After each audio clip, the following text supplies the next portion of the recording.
మా నాన్న సీఎం అవుతారని లోకేష్ మాట్లాడినా తాను మౌనంగా ఉన్నానని అన్నారు పవన్ కళ్యాణ్. జగన్ మరోసారి అధికారంలోకి వస్తే రాష్ట్రం అధోగతి పాలవుతుందన్న ఆలోచన ఒక్కోసారి తనను స్పందించకుండా చేస్తోందన్నారు.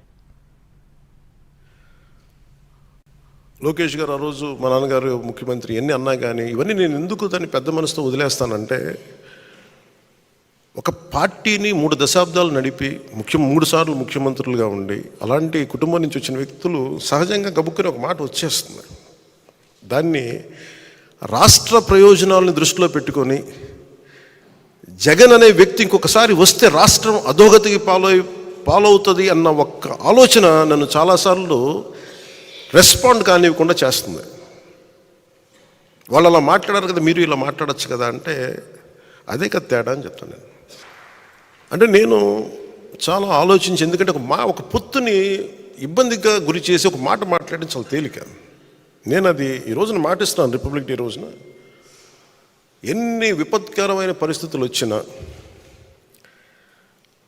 జగన్ నడిపే ఈ ప్రభుత్వం 24లో మనకి కనిపించకూడదు. లోకేష్ గారు ఆ రోజు మా నాన్నగారు ముఖ్యమంత్రి ఎన్ని అన్నా కానీ ఇవన్నీ నేను ఎందుకు దాన్ని పెద్ద మనసుతో వదిలేస్తానంటే, ఒక పార్టీని 3 దశాబ్దాలు నడిపి 3 సార్లు ముఖ్యమంత్రులుగా ఉండి అలాంటి కుటుంబం నుంచి వచ్చిన వ్యక్తులు సహజంగా గబుక్కుని ఒక మాట వచ్చేస్తుంది. దాన్ని రాష్ట్ర ప్రయోజనాలను దృష్టిలో పెట్టుకొని జగన్ అనే వ్యక్తి ఇంకొకసారి వస్తే రాష్ట్రం అధోగతికి పాలవుతుంది అన్న ఒక్క ఆలోచన నన్ను చాలాసార్లు రెస్పాండ్ కానివ్వకుండా చేస్తుంది. వాళ్ళు అలా మాట్లాడారు కదా, మీరు ఇలా మాట్లాడచ్చు కదా అంటే అదే కదా తేడా అని చెప్తాను నేను. అంటే నేను చాలా ఆలోచించి, ఎందుకంటే ఒక పొత్తుని ఇబ్బందిగా గురి చేసి ఒక మాట మాట్లాడడం చాలా తేలిక. నేను అది ఈ రోజున మాటిస్తున్నాను. రిపబ్లిక్ డే రోజున ఎన్ని విపత్కరమైన పరిస్థితులు వచ్చినా జగన్ నడిపే ఈ ప్రభుత్వం 24లో మనకి కనిపించకూడదు.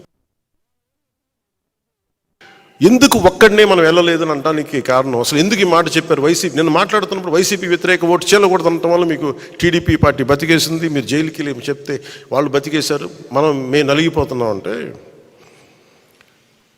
నాకు కనుక 2019లో నాకు సలహాలు ఇచ్చే వాళ్ళందరూ, నేను 153 స్థానాల్లో పోటీ చేయించాం. 30-40 మంది కనుక నన్ను ఎమ్మెల్యేలుగా గెలిపించుంటే ఈరోజు సంపూర్ణ హక్కు ఉండేది.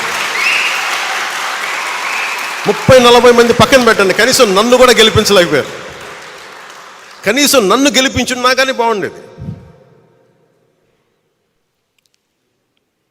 30-40 స్థానాల్లో పెట్టి కనీసం నన్ను గెలిపించిన ఒక్క సీటు నాకు గెలిచిగా నేను ఎల్లుండుంటే